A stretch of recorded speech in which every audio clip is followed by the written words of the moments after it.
My name is Eva.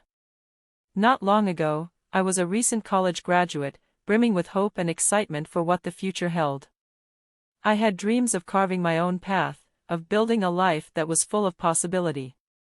But then, everything came crashing down with a single, unexpected phone call.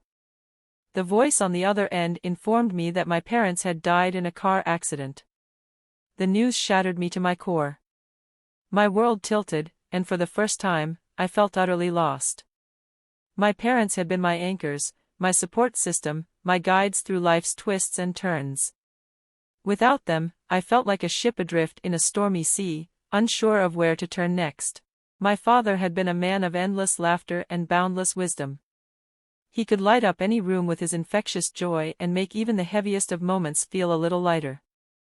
Our conversations were wide-ranging, sometimes deep philosophical debates, other times light-hearted banter about sports or the silly things in life.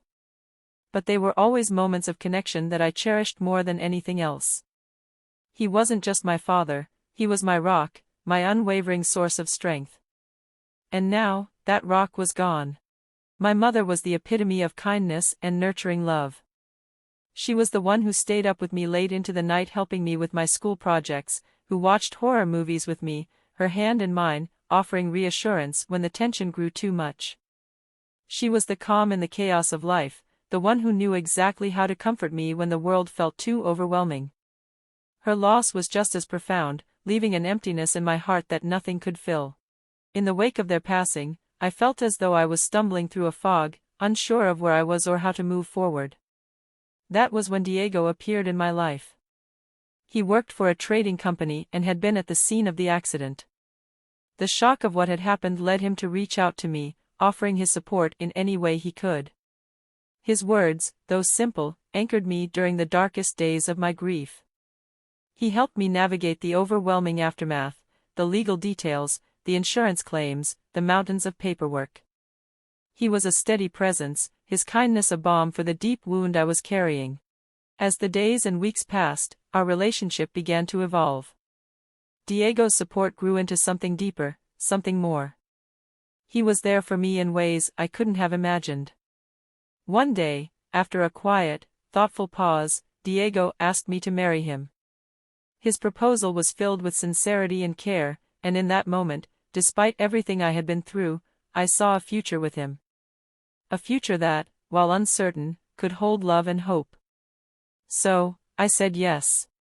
We married in a small, intimate ceremony, a celebration of the love we had found in each other, a bright spark in the aftermath of so much loss. Our wedding day was a rare moment of joy, filled with laughter and a sense of new beginnings. Afterward, we moved into Diego's grand house, a sprawling mansion, elegant and cold, with marble floors and high ceilings. The house was beautiful, no doubt, but it felt like a place that was more focused on appearances than warmth. Still, it was a new chapter, and I hoped with all my heart that the house would one day feel like home. Not long after we settled in, I found out I was pregnant. The news filled me with a new sense of purpose and joy.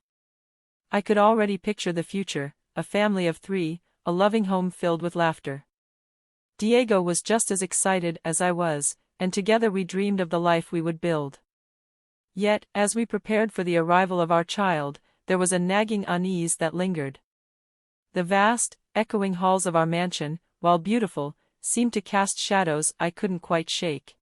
When our son, Bryson, was born on a crisp winter morning, a new love bloomed in my heart, one so fierce and overwhelming that it almost took my breath away. He was perfect, a beautiful mix of Diego's dark hair and my bright blue eyes. It felt like the world had shifted in the most beautiful way. Bryson was our joy, our reason to smile even when life felt heavy. But as time passed, something began to change in Diego. One evening, Diego returned home late from work, his face tense, his eyes hard. "Eva, we need to talk about our finances," he said, his voice colder than usual. I was taken aback. "What do you mean?" I asked. He dropped a stack of bills onto the table, his tone sharp and accusing. "Since Bryson was born, our expenses have skyrocketed. We're spending far more than we can afford," he said. I felt a knot tighten in my stomach. But, Diego, we have a baby now. Babies need things, I replied, trying to stay calm. He looked at me with a cold, unyielding gaze. That's not the point, Eva. You're buying things we don't need, he snapped. His words hit me like a slap. I had always seen Diego as my partner, but now it felt as though he was accusing me of being a burden. I tried to reason with him, but he only grew more insistent, scrutinizing every purchase, no matter how small. The tension in our home grew, and it was as if I was walking on eggshells, afraid of what he might say next. Eva, we need to be more responsible. We can't just buy whatever we want, he would say, make do with less. I started cutting corners everywhere. I walked to the store to save on transport, bought the cheapest groceries, and carefully selected items that were on sale or slightly damaged in order to stretch every dollar. When it came to clothing, Diego insisted I not buy anything new. I was left with a wardrobe of worn-out clothes, frayed at the edges, yet, no matter how much I tried to pinch pennies, Diego's disapproval seemed to grow. One day, I found a little jumper for Bryson in a shop window. It was on sale, but still beyond what I felt I could afford. With a heavy heart, I walked away, the image of the jumper haunting me as a reminder of the tight grip Diego had on our lives. When I returned home, Diego was already there, waiting. You were at the store, weren't you, buying more unnecessary stuff? He accused. I shook my head. I didn't buy anything, Diego. You've made it impossible for me to. He sneered. Don't play the victim, Eva. You're the one who can't manage her spending. My heart clenched with frustration. I'm trying to take care of our son, Diego, can't you see that?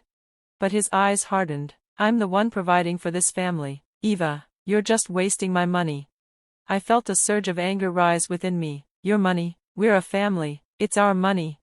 He laughed bitterly. Oh, Eva, you're so naive.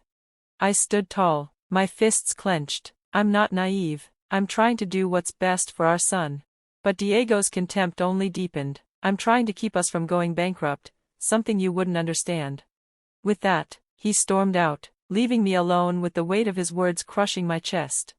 The days that followed were filled with tension and frustration. Diego's behavior grew more erratic. He continued to indulge in expensive purchases, designer suits, gadgets, the latest technology, while I was left to scrape by, always just one step ahead of financial ruin.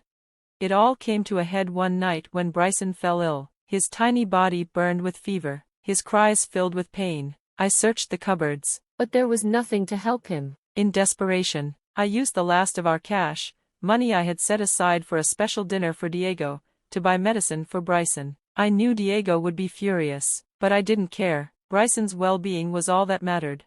When Diego came home and saw the empty table, he was enraged. Eva, he snapped, where's my dinner? I swallowed, steadying myself. Bryson was sick. I used the money to buy him medicine. His face twisted with fury. You spent my money on that brat? My heart skipped a beat. Bryson is our son, Diego. He was sick. But Diego only scoffed. He's always sick, always needing something, just like you. My anger flared. We're a family, Diego, we're not freeloaders. But he only sneered. You're a burden, Eva, you and that kid, all you do is take. His words felt like a dagger. You're supposed to provide for us, Diego, we're your responsibility. He laughed cruelly. Watch me. Without warning, he grabbed my arm, pulling me toward the door. Get out, he spat. Take your brat and get out. I froze, my heart pounding. Diego, please, he's sick. His eyes were cold as ice. Not my problem. With a shove, he pushed me and Bryson out the door, slamming it behind us. The cold night air hit us like a slap in the face. He didn't even look back as he threw a bag of our clothes out onto the sidewalk. I held Bryson tightly, my body shaking with a mixture of fear and disbelief. As I stood there, staring at the house that had once promised a future, now a fortress that had cast us out, I knew it was over. I couldn't stay with Diego anymore. He had pushed us away, and there was no way back. But I wouldn't let Bryson grow up in the shadow of his cruelty. We deserved better. With Bryson in my arms, I turned away, determined to fight for a better future. We might not have a home, but we had each other, and that was all that mattered. I still vividly recall her expression, stern, her eyes sharp, a silent intensity that seemed to cut through the air. "Yes?" she had asked, her voice commanding, yet laced with the weight of years gone by. I swallowed the lump in my throat, the fear that had been a constant companion for so long, and took a deep breath. "Grandma, it's me, Eva, your son's daughter." She squinted, her gaze sweeping over my face as though searching for a thread of recognition. For a moment, I thought she might not remember me at all, but then, like a flicker of light breaking through the dark, understanding softened her features. "You have your father's eyes," she murmured, her tone now gentler, warmer. Slowly, she pushed the door open wider, her invitation to enter a refuge, a sanctuary that would become our salvation. Inside, the house felt like a haven, the warmth wrapped around me like a comforting embrace, a stark contrast to the biting cold of the world outside. The weight of the years, the burdens I had carried in silence, seemed to momentarily lift as I stepped over the threshold. I didn't hesitate. I told Grandma everything, the mounting fear, the hopelessness that had been my constant companion. I spoke of Diego's cruelty, Bryson's illness, the impending threat of eviction. I poured out the heavy load of worries I had carried alone for so long, hoping that with every word, I could release just a little bit of the suffocating anxiety that had clouded my life. Grandma's face hardened as I spoke of Diego. She didn't need me to elaborate, she already knew the man he was. "That scoundrel," she spat with disgust, her eyes flashing with a fire I hadn't seen in years. "He'll get what he deserves." In that moment, the weight I had been carrying seemed lighter, and I realized I wasn't alone anymore. Grandma believed me, she was on my side, and for the first time in what felt like forever, I felt a flicker of hope. Grandma didn't hesitate to offer us a place to stay. "You're welcome here, Eva," she said, her voice firm, yet laced with the warmth of unconditional love. "This is your home now." We had a place, a roof over our heads, warmth, and security, a place to rest, to heal, and to rebuild. We had Grandma. That night, after Bryson had fallen into a peaceful sleep in a warm bed, and I sat by the fire with Grandma, something inside me stirred. It was a quiet, fragile thing, but it was there, hope. the road that led us here had been filled with uncertainty and fear. But it had brought us to this point. We had a fresh start, a chance at something better, and it felt like a beginning. The attic, dusty, forgotten, filled with old boxes and long-forgotten memories, was untouched by time, but it held a promise, an invitation to discover something new. As I ventured into the space, the musty smell of old paper and mothballs filled the air, the creaky floorboards groaning beneath my weight. "Be careful, Eva," Grandma's voice called from below, her concern evident. "It's been years since anyone's been up there."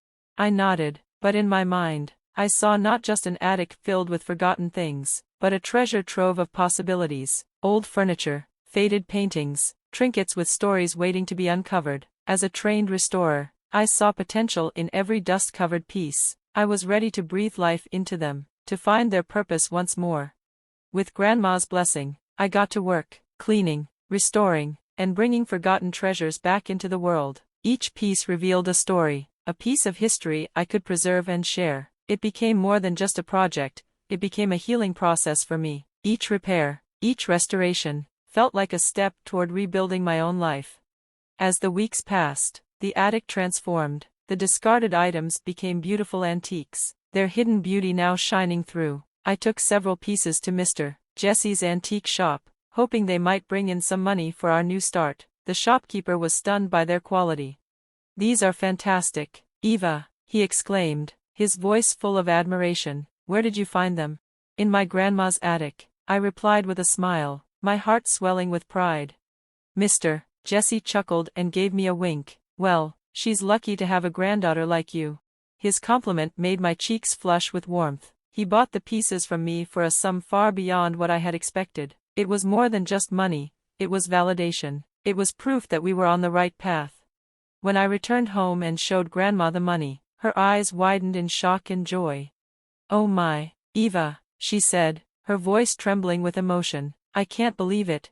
I smiled, feeling the weight of the moment. "It's all thanks to you, Grandma. These are your treasures, after all."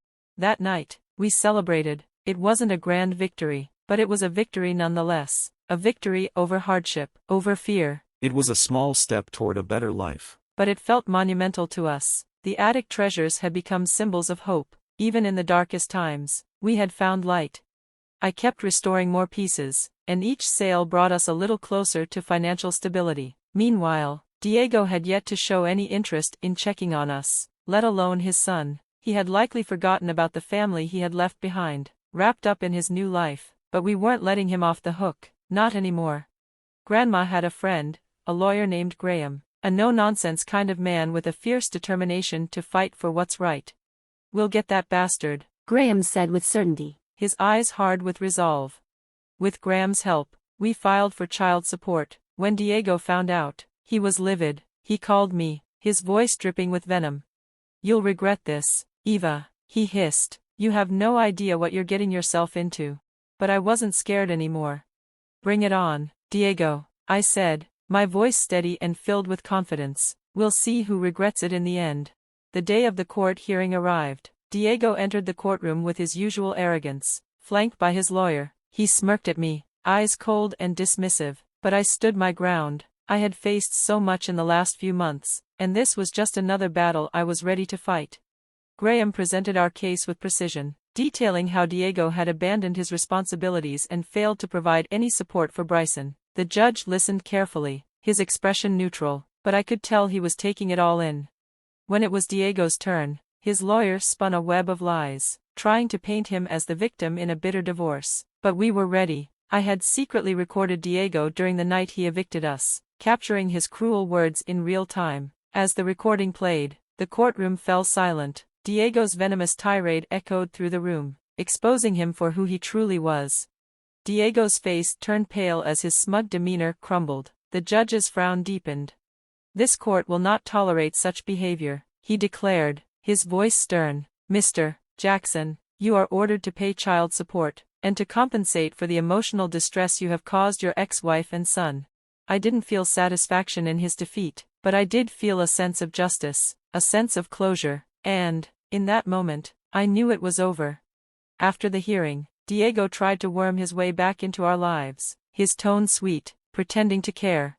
"Eva," he said, "let's start over, for Bryson's sake." I couldn't help but laugh bitterly. "Start over with you?" I said firmly. "No, Diego, we're done." His surprise was palpable. "But Eva," he stammered, "you need me, you can't survive without my support." He was wrong. I had a job now, a good one. I was working as a restorer, both at a local antique store and with a museum. I didn't need him.